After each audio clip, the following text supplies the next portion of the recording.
Let's do an example now of the midpoint formula. Remember that a midpoint divides a line segment into two congruent segments. Okay? So to find the midpoint of point A with x of 1, y sub 1, and point B with x of 2, y sub 2, we take x of 1 plus x of 2 and divide it by 2, and y sub 1 plus y sub 2 and divide it by 2. Okay?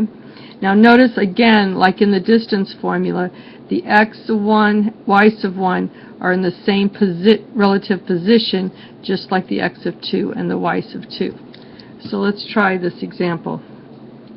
Now mathematically doing this using the formula up here, we would put our first ordered pair, and like I said, I like to draw the equation in first so I know where everything goes.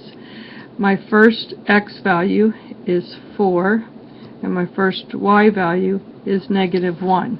So I put them both in the position, relative position to their positions in the ordered pair. And then the second point, 6, and then 0. And then I'm just going to do the calculation.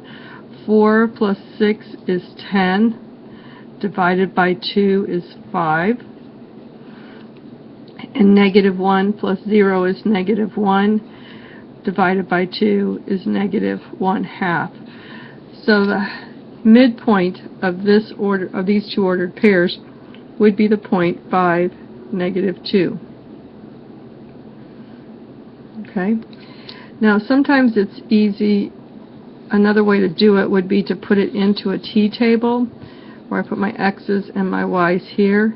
And I'll put the first point here and the second point here. And notice that I left a space in the middle for my midpoint because it will go between the two of those. So I say, what do I have to do to 4 to get to the number 6? And what I have to do is add 2. So if I add 2 to go the whole way, then going halfway I'm going to add half that amount, which would be 1, which would make the number in here 5. So I would go 1 here and 1 here. To get from -1 to 0, I have to go up 1. So halfway I would add 1/2, which would give me -1/2, and then another half would get me up to 0. And so you can see this is the ordered pair. Now sometimes what they give you is they'll give you one of the endpoints and give you the midpoint and ask you to find the coordinate of the other one. Now in this case I think it's easier to go straight to the table. You're welcome to do it the other way. So I'm going to put my first endpoint here. And this time I am going to put this point in the middle because it is my midpoint. And so my other endpoint is going to end up here down at the bottom. So to get from 1 to 3, to get from my x value of my endpoint to my x value of my midpoint, I had to add 2.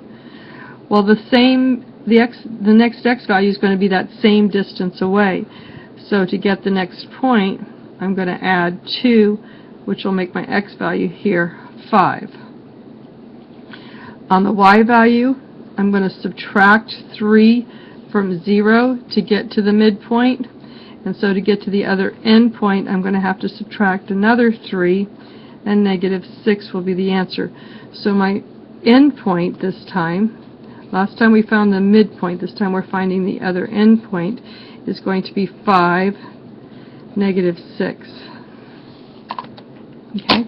Give a couple of them a try, and we'll go over some more in class tomorrow. Make sure you bring your questions.